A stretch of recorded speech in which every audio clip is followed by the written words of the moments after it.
नमस्कार, स्वागत है आप सभी का न्यूज़ वन इंडिया देख रहे हैं आप और मैं हूं आपके साथ कृतिका। बुलेटिन की शुरुआत इस वक्त की बड़ी खबर के साथ करेंगे।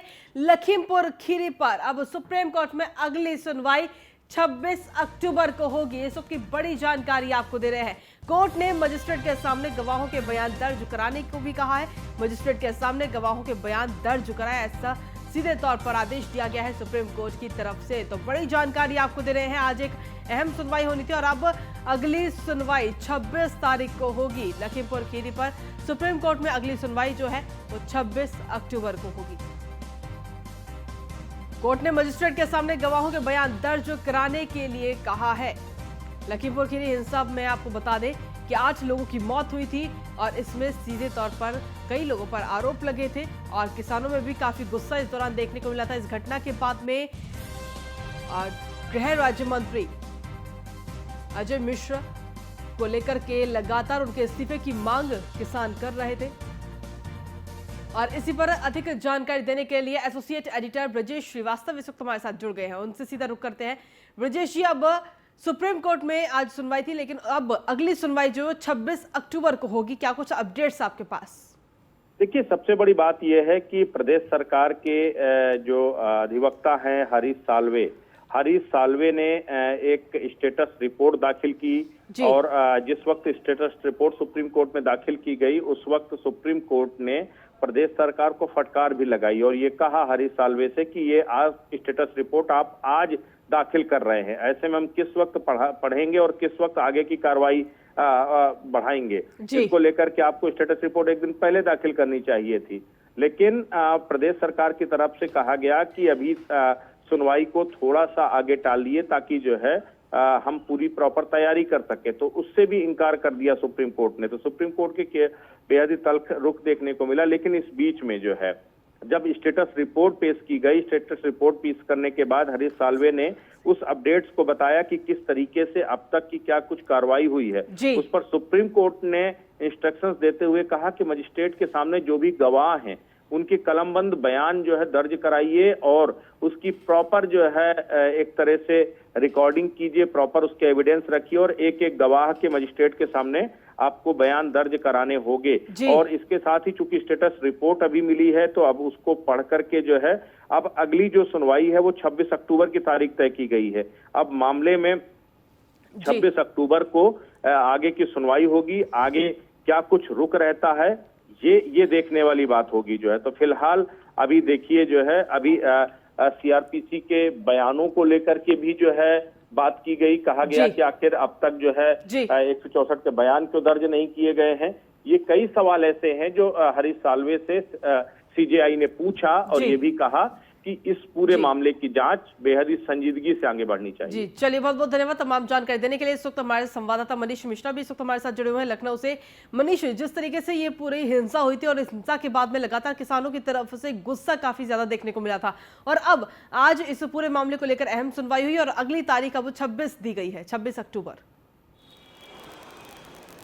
आज जी निश्चित तौर से बता दूं कि जिस तरीके से अभी हमारे सहयोगी ब्रजेश जी बता रहे थे कि एक समय से होती है, कुछ समय चाहिए होता है जब स्टेटस रिपोर्ट लगाते हैं उसके बाद उसको पढ़ने के लिए, क्योंकि आपकी जो पिटीशन फाइल होती है वो सत्ता संज्ञान ली गई थी। उसमें हरीश साल्वे जो बड़े वकील हैं उन्होंने भी पूरी इस मामले में अपनी जो रिपोर्ट लगाई थी उसके बाद उसमें मांगा गया था कि जो आपने समय दिया है उस कम से कम एक दिन का होना चाहिए था और अभी शाम तक का उनको वक्त भी दिया गया था। हालांकि ये पूरा क्योंकि बड़ा मामला है, एक हाई प्रोफाइल मामला है और ऐसे राज्य का है जहाँ पे कुछ समय बाद चुनाव होने वाला है, तो सरकार कोई भी कदम ऐसा नहीं उठाना चाहती जिसका इफेक्ट या जिसका डेंट आगे आने वाले चुनाव पे इसको पड़े, क्योंकि बहुत बड़ा मामला है और लगातार इसको जो राजनीतिक दल हैं चाहे किसान यूनियन हो वो इसको लगातार अभी भी तूल बनाए हुए हैं। तो इस ऐसे संदिग्ध मामले में सरकार की तरफ से कोई भी कार्रवाई जो है उसको सुनिश्चित करने की कोशिश की जा रही है। मानो कोई भी कार्रवाई ऐसी ना की जाए, कोई हीला आगे का कोई ऐसा कदम हो जिससे कि सरकार को डेंट हो। इसके लिए एक समय मांगा गया है कि एक समय मांगा गया था हरीश साल्वे से जिसमें कि अगली सुनवाई को टाल दिया जाए, जो सुनवाई जिसको टाल दिया जाए उसको अब 26 अक्टूबर का समय दे दिया गया है। माना जा रहा है कि इसमें करीब एक हफ्ते का समय मिलेगा और जो अपनी प्रिपरेशंस है उसके लिए काफ़ी समय मिल जाएगा। जिससे से कलमबंद बयान और वीडियोग्राफी की बात हुई थी उन सब की भी तैयारी को लेके, उन सब के भी बयानबंद को लेके और जो अभियुक्त अभी गिरफ्तार नहीं होते उनको भी लेके कार्रवाई की क्या रिपोर्ट है उसको भी देखना पड़ेगा। साथ ही साथ सीबीआई क्योंकि वहाँ पे लगातार जांच कर रही है, सीबीआई के जो अफसर हैं वहाँ पे हैं, लगातार कर रहे हैं। एसआईटी भी अपना वहाँ पे गठन की हुई है, वो अपनी जांच कर रही है। उनके द्वारा जो साक्ष्य हैं उसमें क्या किया गया है, हमने देखा था कि अभी 2 दिन पहले ही एक फ़ोटो अभी जारी की गई है। जो संदिग्ध हैं, जो किसान हैं, कुछ किसान संदिग्ध हैं, उनकी जो फ़ोटो वायरल की गई है उस पर वायरल किया जा रहा है। तो अभी क्योंकि जांच का विषय है, पूरा जांच चल रहा है और इसमें कोई भी जल्दीबाजी सरकार नहीं चाहती कि कोई ऐसी जल्दीबाजी की जाए जिसमें कि सरकार की क्योंकि चुनाव आने वाले हैं, कोई ऐसी कोई कमी रह जाए जिसमें सरकार पे सवालिया निशान पे। इसको देखते हुए सरकार पूरी तरह से मुस्तैद है और जो जांच की जा रही है उसमें कोई भी हीरालाली की इस समय जो कोशिश है उससे बचने की कोशिश कर रही है उत्तर प्रदेश सरकार। जी जी, चलिए मनीष, आप आगे बन रही है, हम आगे भी आपसे जानकारी लेंगे। तो जिस तरीके से इस पूरे मामले को लेकर सरकार जो वो एक एक कदम जो है वो फूक कर रख रही है, क्योंकि अब आने वाले समय में विधानसभा चुनाव भी होने और कहीं इस घटना का कोई भी जरा सा भी असर इन चुनावों पर ना पड़े, इसके लिए लगातार तैयारी इस वक्त की जा रही सरकार की तरफ से। इसी के साथ खबरों में आगे बढ़ेंगे, बात करेंगे अब IAS इफ्तिखारुद्दीन केस से जुड़ी इस वक्त की बड़ी खबर से। दरअसल SIT ने शासन को अपनी रिपोर्ट सौंप दी है।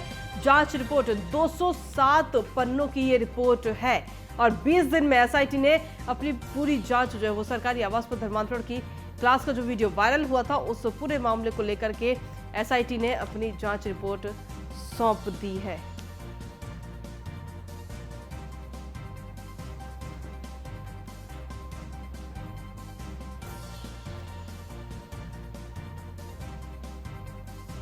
और इसी पर अधिक जानकारी देने के लिए संवाददाता मनीष इस वक्त हमारे साथ जुड़ गए हैं।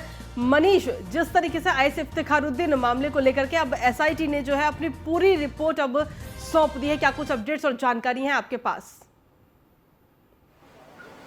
जी, आपको बता दूं कि SIT ने तय सीमा जो था, समय सीमा था, उसी के अंदर अपनी रिपोर्ट दे दी है और इस रिपोर्ट में काफ़ी अहम जानकारियां मिल रही हैं। जिस तरीके से इस्लाम को लेके, एक धर्म विशेष को लेके वो अपनी बातें रखते थे, साथ ही साथ कई ऐसी बात मिली है कि एक विशेष धर्म के लिए, एक विशेष धर्म के द्वारा जो बांधा जाता है संकेतमक जो होता है, संकेतिक जो होता है धर्म के लिए, उससे भी उन्होंने कहा कि मैं उन लोग से चिढ़ करता हूँ, उस चीज़ से चिढ़ करता हूँ जो ऐसे उसमें रहते हैं, एक अलग धर्म के बारे में बातें की। उनके वीडियोस भी वायरल हुए थे और माना जा रहा है कुछ ऐसी धार्मिक ग्रंथें भी मिली हैं जिसमें उन्होंने अलग एक धर्म के बारे में काफ़ी कुछ लिखा हुआ है। तो काफ़ी लंबा चौड़ा उनका जो उनके खिलाफ है वो एविडेंस मिले और करीब 207 पन्नों की रिपोर्ट लगाई गई है।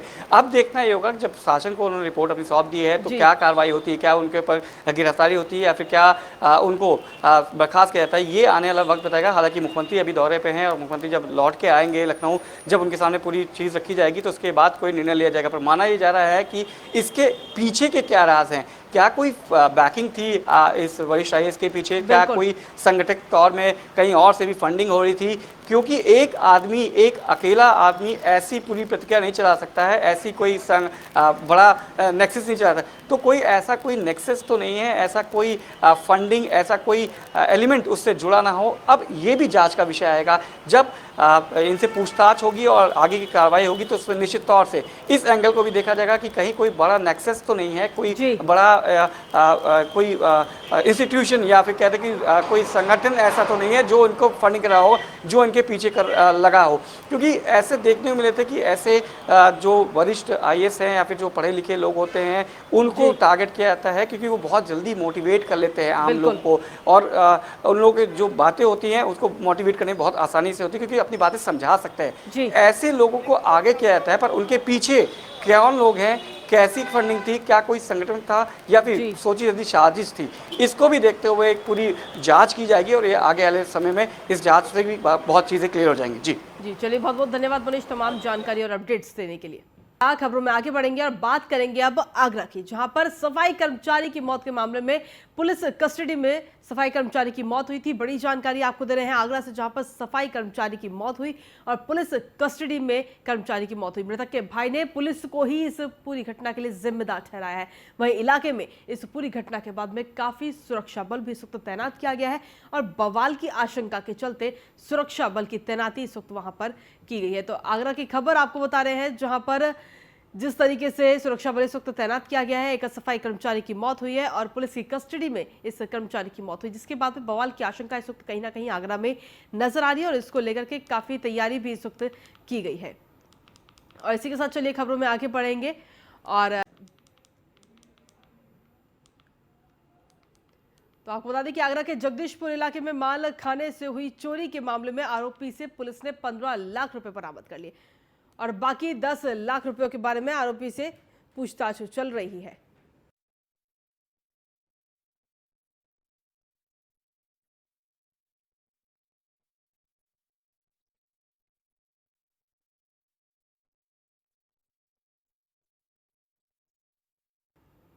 तो आपको बता दें कि 10 लाख रुपए के बारे में आरोपी से पूछताछ चल रही थी, लेकिन इसी दौरान आरोपी की तबीयत बिगड़ गई और उसकी मौत हो गई। लेकिन पुलिस कस्टडी में हुई आरोपी की मौत से हड़कंप मच गया। पीड़ित परिजनों ने मौत का आरोप पुलिस अधिकारियों पर लगाया है। हालांकि एसएसपी ने मामले में सफाई दी है और कहा कि आरोपी की शिनाख्त पर पुलिस कर्मी उसके घर पैसों की रिकवरी करने गए थे, लेकिन इसी बीच घर पर ही उसकी तबीयत बिगड़ गई। इलाज के लिए अस्पताल ले गए, जहाँ डॉक्टर ने उसे मृत घोषित कर दिया।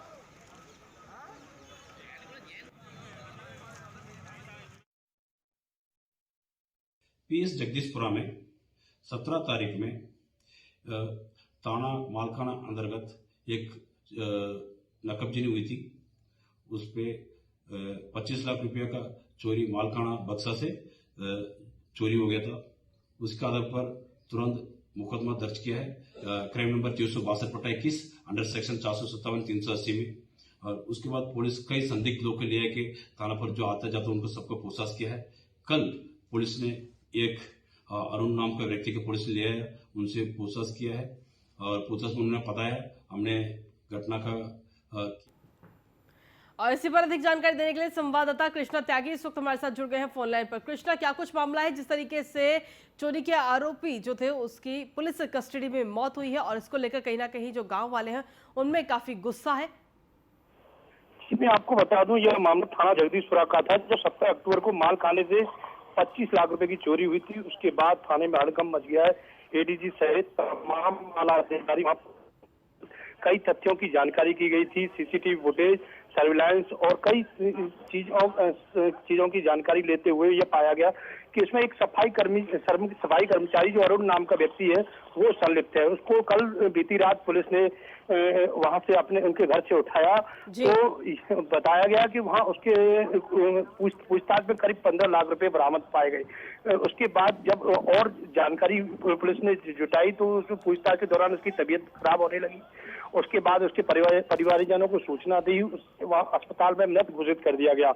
तो निश्चित तौर से उसके बाद यहाँ पर आला अधिकारी काफी मौके पर पहुंचे हैं। उसे पोस्टमार्टम हाउस में इस समय पूरा छावनी में तब्दील है, पूरा पोस्टमार्टम हाउस उसके गृह को भी छावनी में तब्दील कर दिया गया है और तमाम राजनीतिक नेता यहाँ पर पहुंचने लगे हैं और यह इस पूरे मामले को इस तरह से देख रहे हैं कि राजनीतिक मुद्दा पूरी तरह से अवाल उठाने लगा है। जी बहुत बहुत धन्यवाद तमाम जानकारी देने के लिए कृष्णा।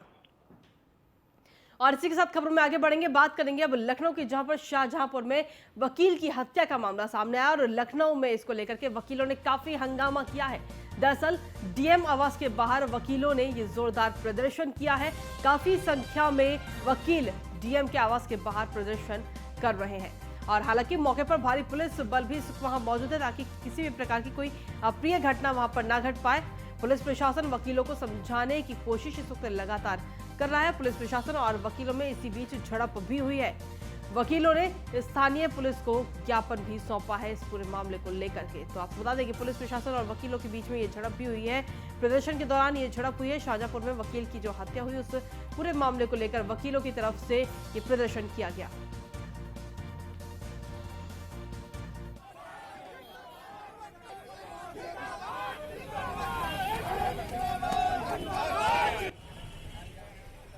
तो ये तस्वीरें आप देख रहे हैं लखनऊ में डीएम आवास के बाहर की तस्वीरें, जहां पर वकीलों की तरफ से प्रदर्शन किया गया। हालांकि पुलिस बल भी इस दौरान वहां पर लगातार मौजूद रहा।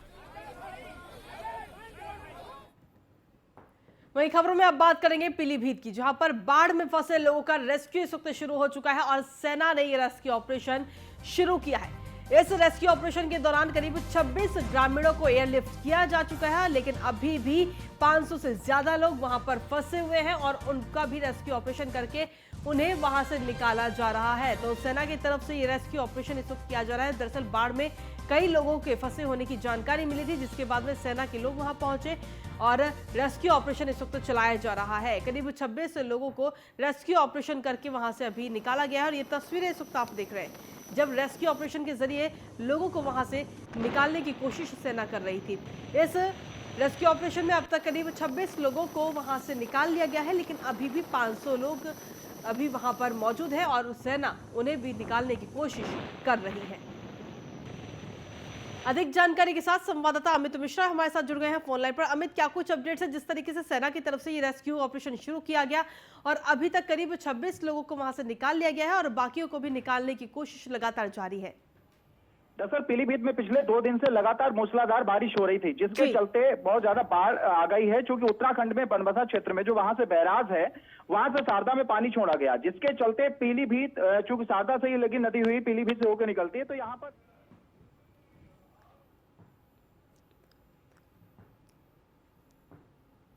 अभिनंदन करें और आप सब तालियों के पुष्पों से उनका स्वागत करेंगे।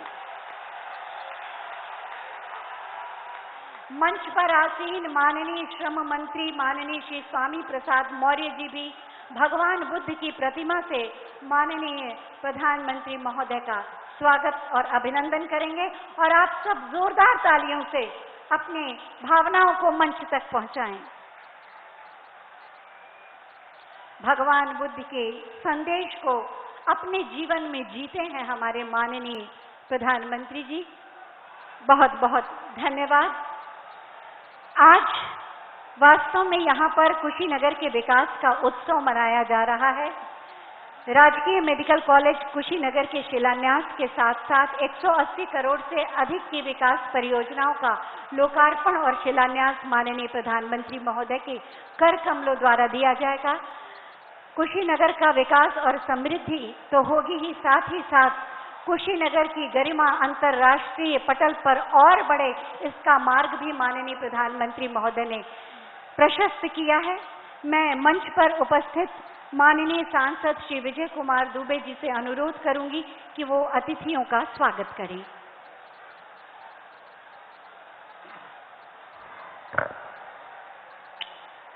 जयकारा से शुरुआत करेंगे। दोनों हाथ उठाकर बोलिए, भारत माता की, भारत माता की। धन्यवाद। पूरे देश में ही नहीं, पूरे दुनिया के लोकप्रिय, जनप्रिय, इस देश का गौरव और सम्मान पूरे दुनिया में बढ़ाने वाले, इस देश के गांव गरीब किसान को आगे बढ़ने का मार्ग प्रशस्त करने वाले और इस देश के करोड़ों करोड़ों असहाय, निर्बल, दुर्बल, शोषित परिवारों को तमाम निःशुल्क जन कल्याणकारी योजनाएं देकर समाज की विकास की धारा से जोड़ने वाले, पूरे देशवासियों के लिए निःशुल्क टीकाकरण की व्यवस्था करके कोरोना के वैश्विक महामारी पर विजयश्री का द्वार खोलने वाले ऐसे हमारे यशस्वी, लोकप्रिय, जनप्रिय माननीय प्रधानमंत्री जी का इस भगवान बुद्ध की धरती पर अपने कुशीनगर जनपद वासियों के साथ, अपने पार्टी के कार्यकर्ताओं के साथ मैं हार्दिक अभिनंदन, वंदन, नमन करता हूं। तो कुशीनगर में जो कार्यक्रम इस वक्त चल रहा है वो कार्यक्रम आप देख रहे थे। दरअसल आपको बता दें कि कुशीनगर में एयरपोर्ट का उद्घाटन आज प्रधानमंत्री नरेंद्र मोदी ने किया है और साथ ही बौद्ध भिक्षुओं से मुलाकात भी पीएम ने की है। इसी के साथ फिलहाल मेरे साथ इस बुलेटिन में इतना ही। बाकी तमाम खबरों के लिए आप लगातार देखते रहिए News1 India।